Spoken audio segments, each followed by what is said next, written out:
Good afternoon, everyone. Welcome to the workshop meeting of the City of Delray Beach this Tuesday, May 6th. Clerk, can we have the roll, please? Commissioner Mark, Here. Vice Mayor Long. My mic isn't working. Testing. Ours aren't working. None of them are working. Testing. Oh. Now they are. There we are. Commissioner Casal, Yes, here. Deputy Vice Mayor Burns, Here. Mayor Carney. Here. We have a quorum. Thank you so very much. Today we have budget discussions regarding the Parks and Recreation, City Attorney, Human Resources, and Mr. Moore. Mr. Mayor, ladies and gentlemen, good afternoon. I'd like to go in reverse order because, of course, 2 of the 3 presentations are very brief and succinct. Likewise, I'd like to begin with the Office of the City Attorney, followed by the Department of Human Resources, to conclude with the Department of Parks and Recreation, which is the most involved operation of the 3.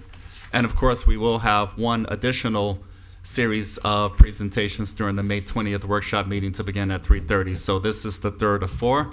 And likewise, I'd like to give the City Attorney the opportunity to enlighten you relative to her focus. Madam City Attorney. Thank you, Terrence. And you all, everybody knows what my voice status is, so I did supply you with an executive summary as to my budget request this year. You've all interacted with my staff, my amazing staff. That really is comprised of 1 senior assistant city attorney, a public safety advisor who works with police and fire and code, 2 assistant city attorneys, an office manager. My office also handles all the public records requests that come through to the city, and we have a public records management coordinator for that. And we have 2 executive legal secretaries. It should really be 1.5 because one of them is part-time. In my department, we have over 50 years of collective legal and historical knowledge. Kathy, who is my part-timer, has been with the city for over 30 years. So, whenever we need to find something, we know who to go to, and that's Kathy. The brunt of my budget is really just salaries and benefits for my staff. We also employ outside counsel, who you've also had the opportunity to deal with for those things that are not covered by insurance, employment matters, commercial matters, real estate matters. And so I did ask for an increase in that budget. Unfortunately, we can have all the data in the world, but we just never know what litigation is going to come our way, unfortunately. And so we always have to try to account for that in the budget. Knock on wood, every year we have come under budget, so that's always a good thing, and we return it to the general fund. We also engage with professional services. Sometimes we need to get appraisals and surveys. We use court reporters for our depositions and different proceedings that we have to host. And so that budget just went up by $2,500. And I just wanted to give you a little bit of a glance of what we've done this year. So far, we have 31 active litigation cases. We've drafted approximately 25 ordinances working with other departments in the city. We've reviewed over 100 contracts this year. We've opened 2,309 public records requests, and I thought it was great to note that the average number of days that those have been open is 3.43. So my staff is working really hard, and they understand the urgency of these matters, and then that's the extent of it. Very good. I note your budget page there. To the commission, any questions of council? No, thank you. You outside counsel, you only increased by 0.05, less than 0.05%. Is that sufficient, do you think? I do. I try to increase it every year because sometimes they do increase their hourly rates. We try not to agree to that every year. Right. But in the event that does happen, I want to be prepared for it so I don't have to come back and ask the commission for additional funds. But we try to be judicious with our outside counsel. You've all had the opportunity to meet a lot of them, and they understand that they're working for a municipality and their rates are fair. Thank you. Commissioner Burns. Yes, no, thank you for the the graphics. I love it. Special thanks to Gina Carter. Yes, and it's very easy to read and to understand. Thank you. Love the colors. All right. Commissioner Marker. Just a quick question. The active litigation cases, is that pretty consistent year to year? I think so. We had one year that it was just skyrocketing, and I can't explain why. It was actually during COVID, where and it was a lot of employment matters that unfortunately are outside of the coverage of our insurance policies. Yep. So that year was pretty astronomical, but we've really seen a downward trend, knock on wood. And we try to do what we can to avoid the cases going to the point of litigation. Yeah. Cool. Thank you. I'm curious, 2,309 public record requests. About how much of your budget is with your personnel, the personnel costs related to these public records requests? So our public records management coordinator, his entire job is to work on the public records. I think Mr. Marati makes somewhere between 60 and 70,000. And, you know, we always have to remember public record is cost recovery. It can't be a revenue generating source for the city. I understand that. I understand that. And so, you know, what the law says is it doesn't really matter who works on the public records request. You always have to take the lowest paid member of the department. So if I redact documents because we're just busy, and I still have to use the lowest rate of one of the attorneys in the office. And so I would say probably one of my assistant city attorneys, she helps run the program. My senior assistant city attorney, she probably spends about 25% of her time supervising the program. And then Mr. Marati, if he's out, my office manager, Beverly, subs in. So everybody's cross-trained in the department to be able to manage the voluminous amount of records. Last year, I think it was over, it was close to 3,500. And so they do tend to increase every year. But I was very happy to see the 3.43 because I think that just goes to show the dedication and commitment that our staff has to the city.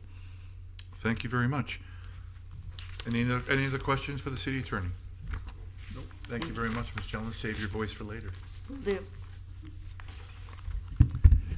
At this time, ladies and gentlemen, I'd like to give the Department of Human Resources an opportunity, which of course includes the risk management function. Mr. Dwayne DeAndre, if you would proceed, please. Hi, yes, good afternoon, Commission. Dwayne DeAndre, Human Resources. Have a short PowerPoint here to provide to you. So we'll start off with our mission statement here, and Human Resources promotes workplace solutions services through our core values with their service, performance, integrity, responsibility, innovation, and teamwork. You'll see that we're a full-service city here at the City of Delray Beach, so we include all the pillars of human resources, talent management, recruitment selection, employee labor relations, learning and development, performance management, risk management, compensation and benefits, legal and regulatory compliance, and also, as you all know, we have an excellent employee wellness center here at the City of Delray Beach. This is the organizational chart for human resources. We have 14 employees in that paradigm. You'll see them here. They're bucketed into 3 different budgets. The first one being the human resources budget. The second one being the health insurance budget. And the third one being the risk insurance budget. We have an excellent staff here at the City of Delray Beach as well. We're certified in many different disciplines. You can see all of them there. That makes a lot of the folks sitting right behind me subject matter experts in those fields, and we're very lucky to have them here working for us at the City of Delray Beach. Get into a little bit of the demographics here at the City of Delray Beach. As I said, Delray Beach is a full-service city. We have a police, fire, and water utilities. We're not what I consider an aircraft carrier, but we're definitely a destroyer. We have a current employee count of 991 employees. Half of those employees are represented by a bargaining unit, 3 unions, and 6 contracts. Police Benevolent Association has officers and sergeants, lieutenants, and captains. The International Association of Firefighters has rank and file and chief officers. And then we have the Service Employees International Union. I think if you look at that employees by employment class over there, you'll see that the general employee population is half of the amount of employees that we have here at the City of Delray Beach. Your city HR staff has won many awards. Those recent awards are identified there in this slide. Healthy Workforce Designation 3 years in a row. We always try to put ourselves out there for our employees and earn awards through the services that we provide, and I think you'll see that here in this slide. Some of the events we have here at the City of Delray Beach, we have the Employee Health and Wellness Fair, which if you've not attended it, I highly encourage you to do so. We have the summer internship program and Shadow Day. We have the Spirit Barbecue Holiday Luncheon. We have the Hiring Day and Job Fairs, and we have the training and development that we provide. Getting into a little bit of the human resources expenses here for fiscal year 25 and 26. You'll see the overall request is $1.3 million, It represents a 6.3% increase overall of last year's amendment budget, which was 1.27. The difference is $79,000. $79,122 of that is personnel services, which is insurance and annual merit increases for staff, and then just a minimal operating expense increase. Get into the bulk of the employee benefits here. It's pretty much wanted to clarify a lot of the things that the city does or does not pay for employee benefits. The medical is a cost share between the employee and the employer. Dental is employee paid. The vision is employee paid. The employee assistance program, which is available to all of our employees, is city provided.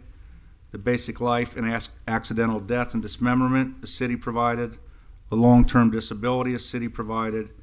The voluntary short-term disability is employee paid. Supplemental life, spouse, and children is employee paid. And then you'll see below the supplemental accident, hospital, cancer, disability, pet insurance, all those are employee paid. And then we have the retirees insurance and medical, which is paid by the retirees. When we get into those health insurance funds that I talked about, the overall request is $20.4 million, represents a 2.4% increase overall. The amended budget last year was $19.85. It's a difference of $486,083. That's with no level of service request included. The next slide talks about our risk management division, and risk management division really can be explained as they operate under the guidance of the Human Resources Department, but they provide all the business insurance, the property, liability, and workers' compensation. For the risk insurance fund expenses, the fiscal year 25 and 26, the overall request is $7 million. It represents a 2.5% increase. Again, $27,140 of that is for personnel services, which is insurance and annual merit increases. We have a reduction in operating expenses of a little over $1,000. And then the business insurance is $137,318. The difference overall is $163,269. With the level of service increase, which is next slide is, I think, yes. The level of service request includes a reallocation of the benefits manager to a higher grade and a reclassification of a benefits specialist to a benefits generalist. Those are the only level of service increases that we asked for. And that's all I have. Thank you very much. Commissioner Markert? Nothing, that's great. Thank you very much. Commissioner Burns? Yes, I just have a question about, well, congratulations on just a 6% increase. However, how much of an increase does that allow for employee salary increases? Well, this is just the budget here for my staff. Right. So that's covered by each of the other departments, what their staff for their merit increases and things are. They should have that in their budgets. Okay. All right, thank you. Could you go back to the level of increase slide, the prior slide to this one, please? That one right, that's Yes. the one? Yes. Yep. I just wanted to, it went quickly and I didn't get to the bottom of it. No worries, I'm sorry. Thank you. I support your request along with your level of service increase. Thank you. Seems very reasonable. Thank you very much. I'm surprised, but I hate to see it in black and white, the cost of the increasing cost of insurance, which is the biggest component of your presentation, and it's you know, not so long ago it was 13 million and now it's 18 million, and I know those are real numbers. Those are not just silly numbers. So that's for the health portion, and the other was that's up $1 million. I mean, it's I don't know what we do. Nothing you can do. I know, but thank you very much for the presentation, and I think and I really appreciate the effort. Thanks, Mayor. Thank you. Finally, the Department of Parks and Recreation. That concludes the Department of Human Resources, and I'll highlight the Risk Management Division. To your point, Mayor, that's the largest component of that operation financially. Nevertheless, the Department of Parks and Recreation, Mr. Sam Meatod, if you would please. Yes, good afternoon, Mayor and Commissioners. Sam Meatop, Parks and Recreation Director. And thank you for this opportunity to discuss the department budget and just an overview of the overall Parks and Recreation Department. unfortunately, I don't think I can get this all on one slide, Lynn. But and I won't be quite as quick as Dwayne, but I'll try to move it along. Parks and Recreation Department here in Delray Beach is a big department. We're responsible for a lot of things. As you can see to the left here on the slide, 17 different divisions within the department, 95 full-time staff positions, and 70 part-time. Just a little clarity behind those. We're about 85 full-time members that are staffed right now. The other are empty positions. We do have an obstacle trying to fill our entry-level maintenance positions. It's just an across-the-board industry standard right now. It's a area that, you know, HR works with us heavily. We try to get people in. It's hard to get people to take those entry-level jobs. Working outside in the heat all summer, it's tough. And then the 70 part-time, we staff up in the summer with summer camps and different summer programs when the kids are out of school. So some of those part-time are more what we consider seasonal. They're on board for a few months, and then you know, they're not here with the rest of the year as they have their other full-time jobs. So just a little background on those positions. As you can see within the Parks and Recreation Department, not everybody thinks about this, but it's Parks and Recreation for a very specific reason. Those are two different entities in and of themselves. You have a Parks side, which for better purposes is just everything that's happening on the outside. That's all of your park maintenance, your playgrounds, all of our median, what we call right-of-way maintenance, our irrigation team, our tree trimming team, beach maintenance, everything that goes on inside the bathrooms, facilities like that, maintenance of our athletic fields, all those outdoor activities and programs, it's all handled by our parks maintenance division. And then there's the recreation side, and for better or worse, that's everything that's inside, right? Those are your recreation centers. We have 5 recreation centers, and athletics is housed under the recreation division too. You know, we talk about this within the Parks and Rec department quite a bit, is everything that we do happens when we're not here, right? It's nights, it's weekends, it's holidays. It's, you know, you don't see the 500 or 1,000 families that are on the fields every single night playing a sport, or even the adult leagues that are happening, adult softball leagues, soccer leagues, things like that. Community programs in those recreation centers, those goes from anything from Mommy and Me classes to tax prep help to karate classes, dance classes, all the things you're familiar with growing up inside of a YMCA recreation type setting at the community centers. We have the city marina, city cemetery, all of our citywide special events that all of you are super familiar with. Our 2 aquatic facilities. Sometimes people forget that we have what we call Delray Swim and Tennis, or DST, over in the old Lavers community. 2 golf courses, right? Everybody forgets that Lakeview is flourishing over there. And then 2 tennis centers, as I mentioned, DST in here. And then we also have all of our parks and even what we consider open space, right? We have properties that are just more open space and nature oriented. I'm not sure, but pretty sure we might even find a partridge in a pear tree somewhere in one of the parks. The general fund, when you take a look at the general fund backup documentation, you'll see that it's a lot, right? There's all the different budgets that are part of this general fund that make up our department. It's our administration fund, aquatics, athletics, and then our community centers are broken out each with their own fund. Catherine Strong, the community center, out of school program, that's after school and summer camp. Our park maintenance, Pompey Park, Teen Center, Veterans Park, the tennis centers. Tennis stadium, that is mostly what we consider our tennis tournament, right? Most of the funding there is housed under the tennis stadium account. Special events, the cemetery, and you'll even see a budget for what we call Old School Square. That is the payment for the DDA. It's put into our account within the budget, and then we transfer that out as a payment to the DDA. And then, in addition to the general fund, we have additional park-specific funds. The Delray Beach Golf Course, of course, is an enterprise fund. Lakeview Golf Course is its own enterprise fund. Perpetual Care, what we call a cemetery fund. That's an additional fee families pay for eternal care of the cemetery. The Marina Enterprise Fund, a park impact fee that comes from development, and a beautification fund that helps us fund some of the landscaping and grounds maintenance projects throughout the city. Parks and Recreation revenue. I think this is an important part of Parks and Recreation. Not everybody realizes the volume of revenue that the department is responsible for. In the general fund, it's over $3.5 million of revenue. As I mentioned, it's 1.1 from the beautification fund. The Marina Fund, $400,000. I'm sorry. Delray Beach Golf Club, $2.8 million. Lakeview Golf Club just under $1 million. Perpetual Care, $225,000 annually. About $150,000 every year from the impact fee fund. for total revenues of just over $9 million. And we anticipate 2025 to go over $10 million. As you know, we increased our fees across the entire department. About 5% across the board. You guys approved that all earlier this year. We are seeing that have an impact on our revenue generation. The general fund expenses, we're looking at an 8.64 increase over the 2024-25 budget year. As you just discussed with Dwayne and his team and all the other departments, one big portion of that is personnel services. It's the insurance, it's the merit increase, it's the contract for our maintenance personnel in the SEIU.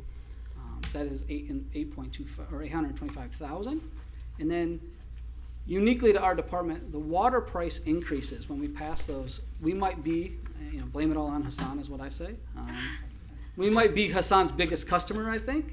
So when the rates increase, the volume of water that we put out for irrigation is pretty significant. So it increases our budget by $935,000. So one way to look at that is we're helping build that water plant. That's what I tell them. The other one is it just impacts our budget in a pretty significant way. And then we are looking to ask for $200,000 in requests for level of service. The primary there is we would like to add one more recreation person for our Catherine Strong Park. When we added pickleball a little over a year ago, we also were asked to increase the hours of operation to earlier in the morning and more on Sunday morning. So that coverage is getting a little tight to keep moving people around and covering those extra hours without the extra body. So that is my presentation in a nutshell, and I'd like to ask if you have any questions. Thank you. Commissioner Burns, would you like to go first? Yes, and thank you for Yes. the report. This is excellent. So, what's the staff for the cemetery? I'm looking at the cemetery administration. How many staff people do you have employed for the cemetery? We have a full-time cemetery manager. We started that operation about 6 years ago, and it's been Right. a huge help for us. It used to be you would come in and try to purchase a plot from the city clerk's office, and that staff had to coordinate with everybody out there, didn't have real knowledge of how to operate a cemetery or grieving families and how to deal with them. So cemetery manager has been a primary addition to that, and then it's 4 maintenance staff that are working at the cemetery that help with the burial processes themselves, as well as maintaining the grounds. Okay, and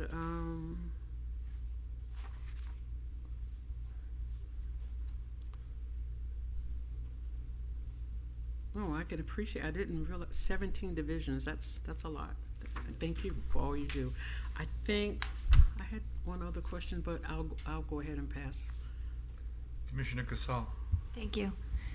Thank you for the presentation, and I think we all appreciate your department.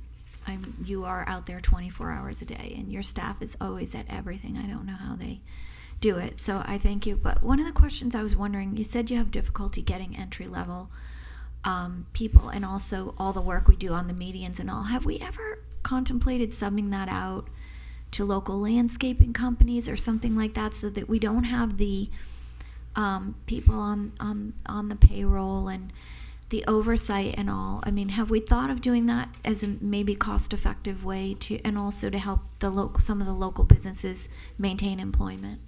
It's a great question and suggestion, and we do. We have a number of different maintenance contracts throughout the city, most of them on the medians themselves. Right, and I know we did something with close to Atlantic. I remember seeing that, the trimming of the grass and the maintenance of the. But I'm just wondering if we should expand that. Yeah, and we try when those opportunities are there to maintain, reach out. We've added, over the last 3 or 4 years, we've added a number of contracts on the maintenance side to help supplement our staff without having to grow our staff numbers for the various Right. reasons you're considering. What we look at is looking at the special facilities, right? And what I mean by that is facilities that need to be maintained at a really high level, even when all of our staff is pulled for special events or it's been raining, but we always want those facilities with that extra special care, and that is the medians throughout town. Right. We put the beach maintenance on the promenade Yes. on a contract. The cemeteries was put on the contract. So those special facilities, like I said, that So you do it where you can. Yeah, And and- then and it- the places you want to make sure that we have that higher level of oversight, you don't. Absolutely. Okay, thank you, Sam. I appreciate your presentation. Mr. Margaret. I'll get way over my skis here, Sam, so don't laugh too hard. No worries. I saw that big increase on the water bill. It's significant. It is. Just a quick question, maybe this is meant more for Hassan, but have we considered drilling some wells? Because we don't need to put treated water on grass. Also, a great question. We are looking at that right now at our Seacrest complex, which is our biggest user of the water. As you can see, Yeah. it's one of the bigger park facilities.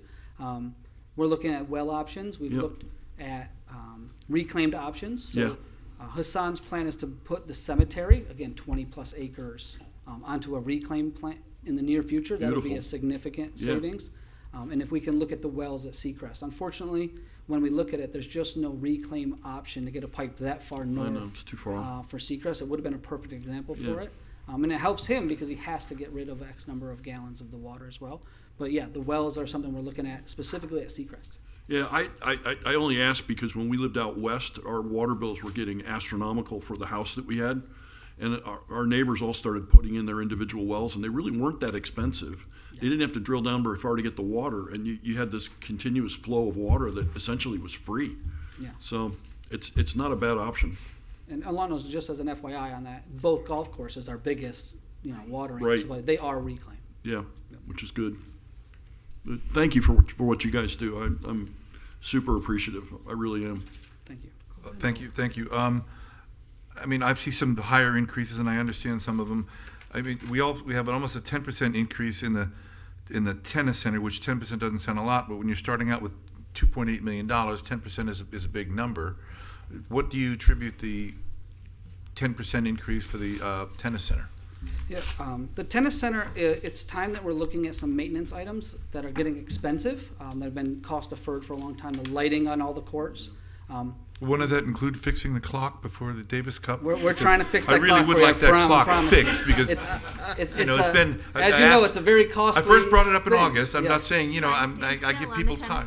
Yeah. Well, I just think when people are going to show up for the Davis Cup, you certainly want the Yeah. clock to work. I mean, it shows. that We were you- actually just talking about it this morning. We're It trying. should, well, because I beat him up all the time about the clock. Yeah. So I mean, but anyway, so what are the big expense increase? What are the maintenance kind of things you're talking about? The last time we did clay on the courts was in 2018 after, I believe it was Irma in 2017 hit us pretty hard when we moved clay. So it's time to start reinvesting in some of the hard true clay on the courts. And as I mentioned, the lighting. We've moved the stadium and court 1 to the LEDs, but all of our other courts, the lighting systems are starting to get, long in the tooth. Gotcha. The lighting is a constant. I don't know if you follow me on Facebook. There's a gentleman. Every Yes. time I post anything, even a picture of my cat, he'll post, Julie, what about the lights Yeah. on the tennis court? And then It's there's kind of like Thank me you, with the Alan. clock. Yeah. Correct. There's one more piece of that it's hard to pay for because it's there and it's you don't get anything out of that new expense, but the fencing itself is starting to fall down. So we've had to replace a lot of fencing, and fencing is extremely expensive right now. And there's just, when I say it's hard, because you pay for a whole new fence and it doesn't really give you anything new, right? It's just a replacement of the fence, but it's costly, Right. and that's in need of some love. And I think the hard true went up substantially Yeah, hard true is last year. expensive, Yeah. Thank you very much, Mr. Absolutely. Mita. I know what my other question was. Oh, wait a minute. We have a. Yes. Yeah, no, it was about the Lakeview Golf Course. Yes. What's the usage? Does that golf course get a lot of usage? It does. It's what we consider an executive course. If you've never heard that term before, it's not a full par 72. It's a little bit shorter. So there's there's 3 groups that particularly love that golf course. It's brand new players, women, or elderly. They love it because they don't have to be quite as long off of the tee, and it's in really nice shape. Lakeview is just a really great course. It's nowhere near the full use of your avid golfer, which is why you see the revenue difference between that and Delray Yeah. Beach Golf Club. But it really does serve a nice purpose, and it gets used pretty heavily. Okay. And I meant to bring this up before, you have all these special events. Are you including, so when we look at our special event list, which I know you have in the bigger budget, this is the summary, and I saw all those special events there. These special events are all the ones that we do for everything from the St. Patrick's Day Parade to the surfing competition, to the Yes. Pride Festival, to the All of it. all It's- these it's all Christmas about- tree lighting. I know they get tired, the staff gets tired of hearing me say, but every event is uniquely different, which makes the special events discussion very complicated. But primarily what I would look at in the budget and things that we really supply for are city-run events, things that we are responsible for coordinating from, beginning to end, and things we look at as city-partnered events. That's CRA, Green Markets, DDA, Dinner on the Ave, for example. Delray Affair falls in that just because we know how much it is every single year. We look at those as city partnered events. We would include those. Ones that you won't see in the budget or on any list are things that are outside operated. They pay the expenses. We bill them for maybe the PD expenses, whatever expenses they incur, and they pay for them, et cetera. We wouldn't include those within the city budget. That's just more. Because I saw that list. We're going to look at some of those items, as you know. So Yes. And Mr. Mayor, yes, just to clarify and support further, the June 10th workshop meeting in which the Office of the City Manager and that of Chief Financial Officer Henry Dakowitz will offer a preliminary snapshot of what the proposed aggregate budget might look like in this regard, and therefore we plan to highlight some opportunity for granularity as it does relate to special events, as we've made a commitment to doing so at the previous time. yeah. Well, I'm not going to go into that now. I know we're No, going to be and doing that would be so- the time to do so. So yeah, so that's fine. Thank you, Sam. Absolutely. Thank you. Any other questions from any other members of the commission? No. And we are done with. Thank you so much for your time. I want to say we're done with you. What is next? Public comment. Oh, public comment, of course. This is now a chance for public comment. Any of those wishing to speak on any agenda or non-agenda item, you may get up and come to the lectern here, give your name and address for the record, and you will each have 3 minutes. Yeah, where's Mr. He's a playoff fan. He'll be here for the regular meeting. Seeing none, public comment is closed. Are there any other comments from any members of the commission? We yield at this time. Thank you. Thank you very much. Then we are adjourned. Thank you.